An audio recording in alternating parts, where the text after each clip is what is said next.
I need you to hear this, not as a message you stumbled upon, but as one that was specifically prepared, specifically timed, and specifically delivered for the season you are walking through right now. These words are not mine. They are the words that have been pressed onto my heart for someone who needed them in exactly this moment. That someone is you. I know what this season has felt like. I know the weight of prayers that felt like they hit the ceiling and dissolved. I know the particular kind of exhaustion that comes not from working too hard, but from believing too long in something you cannot yet see. And I know the quiet, relentless question underneath all of it, the one you do not say out loud anymore. Has God forgotten about me? He has not. And God sent this message today because He knows what you have been concluding about yourself in the silence. He is not willing to let those conclusions stand any longer. Here is the truth He wants you to receive before anything else. Your difficulty was never your disqualification. The fire was never designed to destroy you. The fire was designed to reveal what could not have been revealed any other way. You were not left behind. You were being formed. And today, this moment, is the day that formation makes sense. You are not an accidental listener. You are the destination this message was sent toward. Stay. Every word of what follows was prepared for you. Before I go deeper, I want to tell you what God has placed in this message for you, because I want you to stay for all of it. By the time this ends, you will know exactly why the invisible seasons of your life were not wasted, and what they were actually building. You will receive the truth about who God says you are, not who your hardest season convinced you that you were. And I will speak something over your life at the close of this message that I believe will remain with you long after these words are finished. What is ahead is worth every minute. Do not leave early. I want you to think about where you are right now. Maybe it is late, the kind of late where the world has gone quiet, but something in you would not rest. Something kept pulling, kept reaching, kept saying, not yet, not yet. There is still something I need. Maybe it is early, before the noise begins, before the demands start stacking, and you carved out this moment before the day could take it from you. Or maybe you are right in the middle of an ordinary afternoon that looks fine on the outside, but feels heavy on the inside, because you have been carrying something that does not show on your face. Wherever you are, I want you to know I see you. Not the version of you that shows up when people are watching. Not the one who has learned to answer, I am fine, before anyone finishes asking. I mean the version of you that sits with themselves in the quiet and knows. The one that has been holding something for a very long time. That is who I am speaking to right now. You have been faithful in places no one photographed. You have been faithful in moments that produced no applause, no recognition, no visible return. Moments where you showed up fully and left feeling like it did not register with anyone. You have been faithful in the middle of the night, praying prayers that felt like they hit the ceiling and came right back down. And you have been faithful in seasons where you watched people around you, people with less preparation, less clarity, less time invested, step into things that felt like they were supposed to be yours. And somewhere along the way, a thought started forming. A quiet, creeping thought that most people in your position would think, but almost no one says out loud. Maybe the calling was for a different version of me. Maybe it passed. Maybe I misread something. I need you to hear me say this directly. That thought is understandable, and that thought is not true. The silence you have been living in was not God going quiet. It was God going deep. There is a difference. A noise goes quiet when it is done. A craftsman goes quiet when he is focused. And what has been happening in your life, in the waiting, in the invisible faithfulness, in the prayers that felt unanswered, has not been absence. It has been the most deliberate, most focused, most intentional work that has ever been done on your behalf. There is a verse in Isaiah, chapter 43, verse 1, that most people read quickly and move past. But I want to slow down in it today, because there is something in the original language that changes everything. The verse says this: "I have called you by name, you are mine." Most people read the word "called" and hear an announcement, a general broadcast, the way a teacher calls attendance, or the way a PA system calls a name over a crowded room.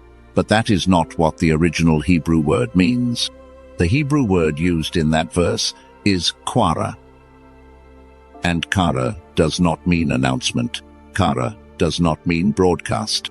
Kara means this: to summon someone by their specific personal name, the way a father walks through a crowded room, past every other person, past every other distraction, and stops in front of one face and says that name, and means only that person, not a category, not a crowd. You. Think about the difference between a PA announcement in a hospital, visiting hours are ending, and a nurse who walks all the way down the hallway, stops at your specific door, and says your name. The first one is for everyone. The second one is only for you. That is what God did when He called you. He did not call a category of people who seemed promising. He did not broadcast a general invitation and hope you were in earshot.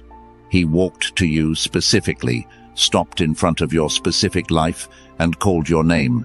Kara. Personal. Intentional. Targeted. And here is what that means for everything you have been questioning. A God who calls you by name does not forget the person He called. A God who summons you specifically does not lose track of the one He summoned. He called you, which means He sees you, which means this is not over. And I hear the Spirit saying something over you right now. These are the words being placed on my heart for you in this moment. I sent you here. I have not forgotten your name. I have not changed my mind about you. I know where you are, and I know what brought you here, and I am not finished. Let that settle. That is the first truth, and it is enough to carry on its own. It is enough to take through the rest of this day, if that is all you received. But it is not all, because Korah, that Hebrew word, opens a door, and what is on the other side of that door will change the way you understand every hard season you have ever walked through. It will answer a question you have been carrying longer than you realize. Stay with me.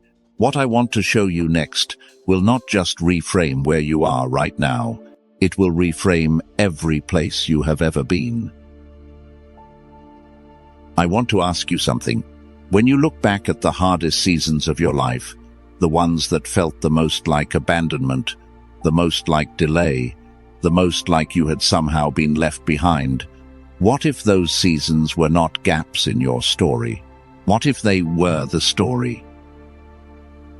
What if the thing you have been quietly apologizing for, the years that felt wasted, the paths that closed, the doors that would not open no matter how hard you knocked, what if all of it was not happening to you, but for you, not as punishment, not as evidence that you were somehow the wrong choice, but as the most precise, most personalized preparation you could have possibly received for what is coming next? I know that is hard to hold when you are in the middle of it. I know it sounds easy to say from the outside and almost impossible to believe when you are the one sitting in the waiting room wondering if your name will ever be called again. But I want to show you something, and I want to show you using a pattern that has repeated itself across human history with a consistency that is not coincidence. The wilderness is not a detour. The wilderness is not where your story pauses while the real version plays out somewhere else. The wilderness is where the story is actually written, and I want to give you 3 specific reasons why. Because understanding this is not about feeling better, it is about seeing clearly. The first reason the wilderness is necessary is this: It removes what cannot survive the next season. Every version of you that was built on validation, on other people's approval, on visible results, on external confirmation that you were moving in the right direction, that version cannot go where you are being sent. Not because it is bad, but because it is not strong enough for what is coming. The wilderness strips away every support structure that was borrowed and leaves only what is actually yours. What remains is what will hold. The second reason is this. The wilderness teaches you to navigate by an internal compass. When every external landmark disappears, when the applause is gone, when the visible signs are gone, when the encouraging voices have gone quiet, something has to orient you. And the wilderness is the only environment where that internal compass gets built. You cannot develop internal navigation while you are still relying on external direction. The two cannot happen at the same time, so the external has to quiet before the internal can form. By the time you step out of this season, you will not need someone else to tell you where to go. You will know. The third reason is the most important one. The wilderness is where character is forged, that cannot be forged anywhere else. There is a quality of person that only exists on the other side of having held on when everything was gone. A kind of steadiness, a depth of compassion that cannot be taught, only lived. A rootedness that does not shake, even when the ground shifts. That is not something you manufacture in comfort. It is not something that comes from a course or a program or an encouraging conversation. It comes from the wilderness, and it is forming in you right now. What felt like isolation was actually incubation. What felt like silence was actually strategy. What felt like delay was actually development. What felt like abandonment was actually the formation of someone who would never need to be abandoned again. Let me show you this in a person. His name was Joseph. And I want you to understand something before I tell you his story. The pit was not metaphorical. When Joseph's brothers threw him into that pit, it was a real hole in the ground. It was dark. There was no water in it. And while he sat at the bottom, wondering what he had done, wondering what had happened to the dreams he had been given, his brothers sat above him and ate lunch. They ate lunch, and Joseph had no way of knowing, none at all, that the people eating lunch above him were, in that exact moment, unknowingly positioning him for Egypt. His years of slavery were not interruption, they were immersion. He was learning the Egyptian language, learning the culture, learning how administration worked, how households operated, how power moved through systems. Knowledge he could not have acquired any other way. Knowledge he would need to govern the most powerful nation on earth. The prison was not punishment, it was placement. It put him in direct contact with people connected to Pharaoh's household, the exact people who would eventually reach down and pull him out into his purpose. His brothers thought they were ending his story. They were writing the chapter that made everything else possible. The environment that feels like a prison may be giving you something right now. A fluency, a language, an understanding of something that will matter enormously in the season that is ahead of you. You are not stuck. You are being educated in a classroom that has no equivalent anywhere else. Not punished, not abandoned, not forgotten. Prepared. I want you to think about a navigation system for a moment. When a GPS recalculates, when the route you were on closes, and the system says, recalculating, it does not say, you failed. It does not say, you should have taken a different turn miles back, and now everything is ruined. It simply recalculates. And here is what most people do not realize. The new route, the one that looked like a detour, the one that seemed longer and less direct than the original, is often not a backup plan. It is the plan. The original route was closed for a reason the driver could not see from inside the car. A reason that would have created real problems if the driver had insisted on staying on it. Your life has been recalculating, and what looked like wrong turns, what felt like being rerouted away from where you were supposed to be, has been bringing you towards something your current vantage point cannot fully see yet. Hold that thought. We will come back to it. Right now, in this season, there are signs that this formation is active and almost complete, and I want to name them for you, because I believe some of you will hear these and feel something recognize itself. The first sign is a changed sensitivity to environments and people. Things that used to be bearable, relationships that used to feel normal, conversations that used to feel fine, have started to feel draining in a way you cannot fully explain.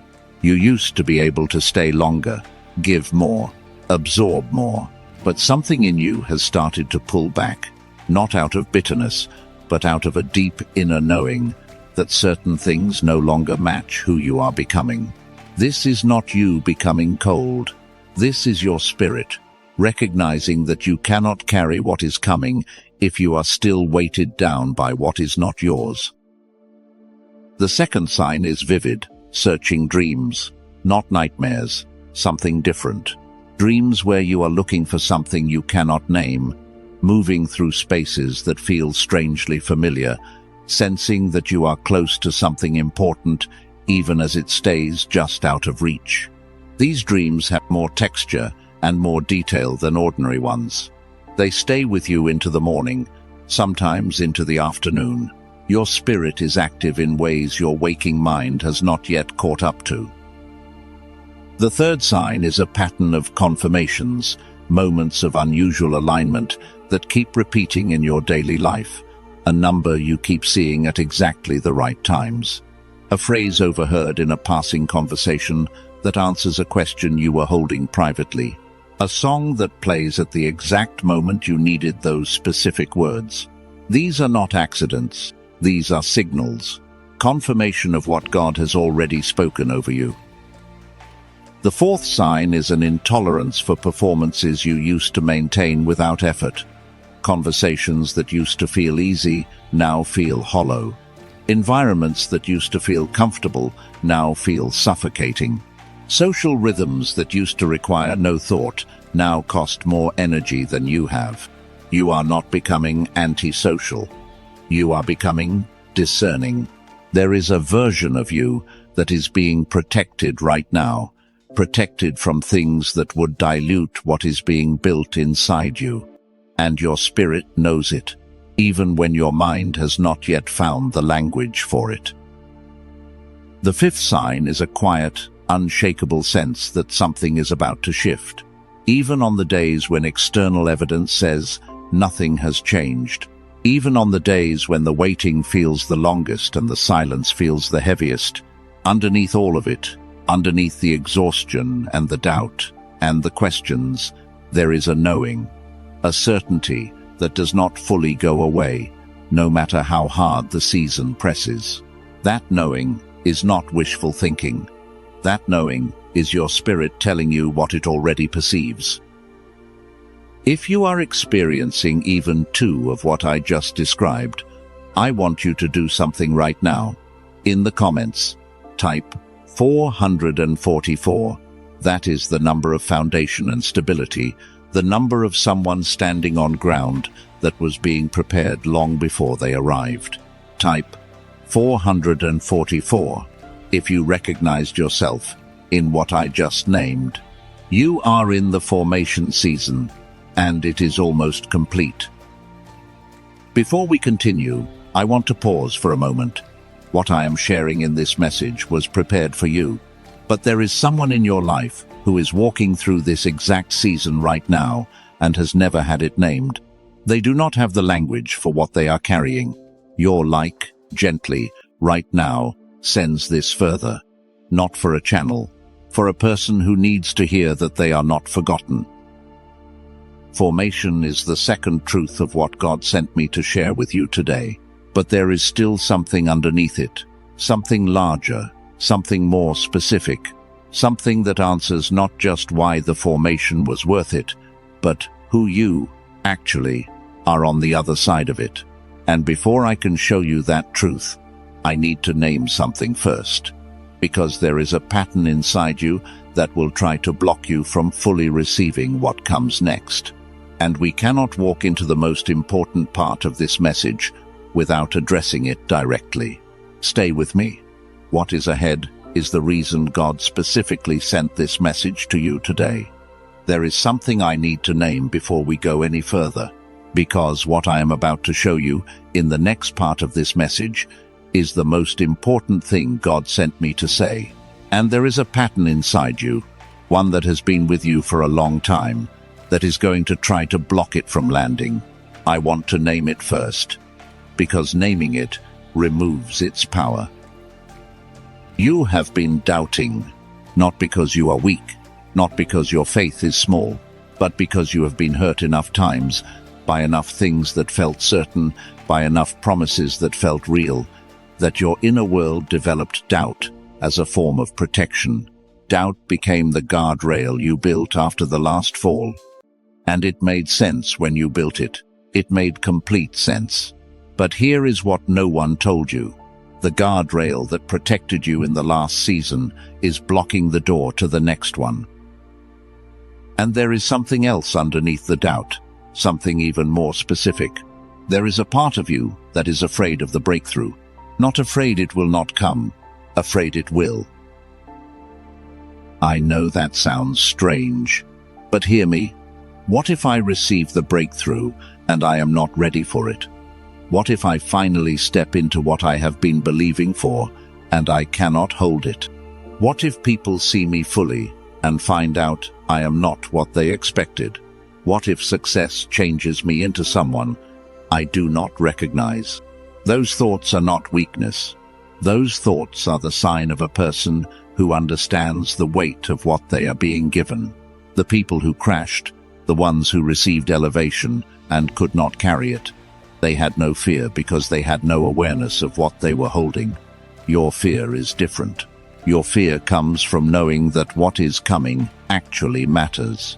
And that kind of fear is not a warning to stop. It is evidence that you are ready. So, right now, I want you to do something with that fear. Not push it away, not analyze it, just this.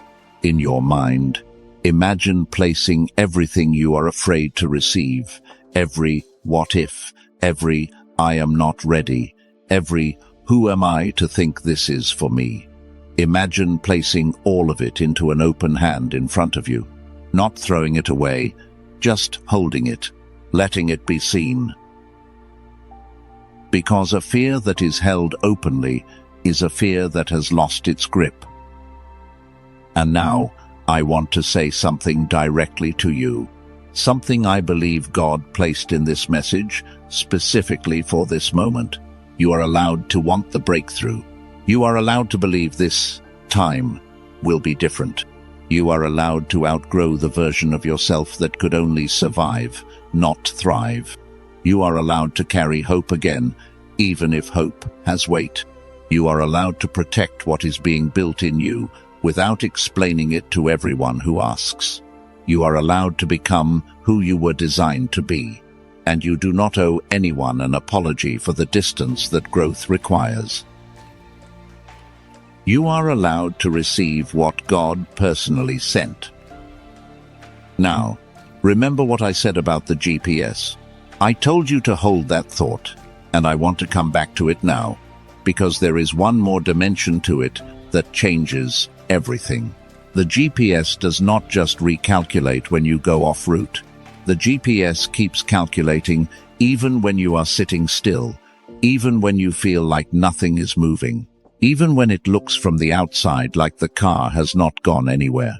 In the background, the system is working. It is accounting for traffic patterns you cannot see. It is accounting for road conditions further down the route. It is holding the destination in place.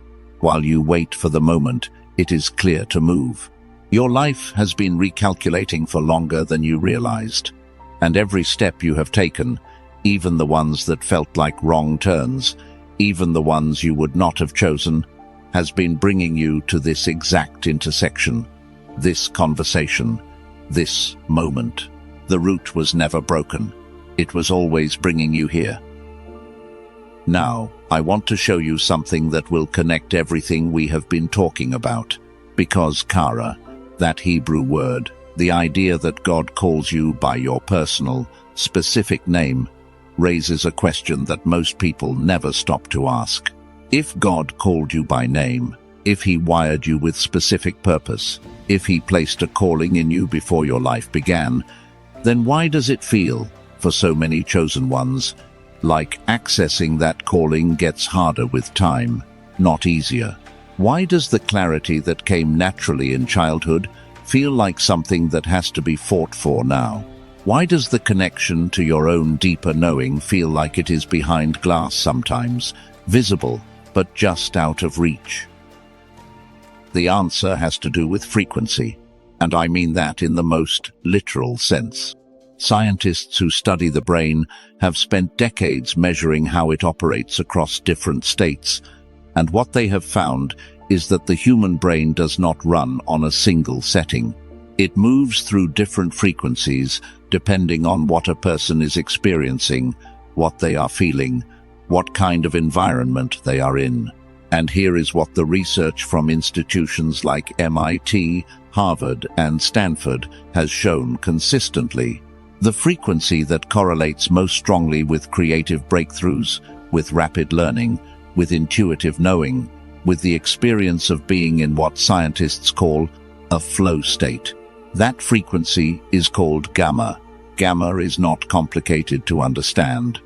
Think of it as the brain's highest gear, the gear where things click, where solutions appear, where you see connections others miss, where the answers come before you have fully finished asking the question. Children operate in gamma naturally. Watch a child who is deeply engaged in something they love, and you are watching gamma in action.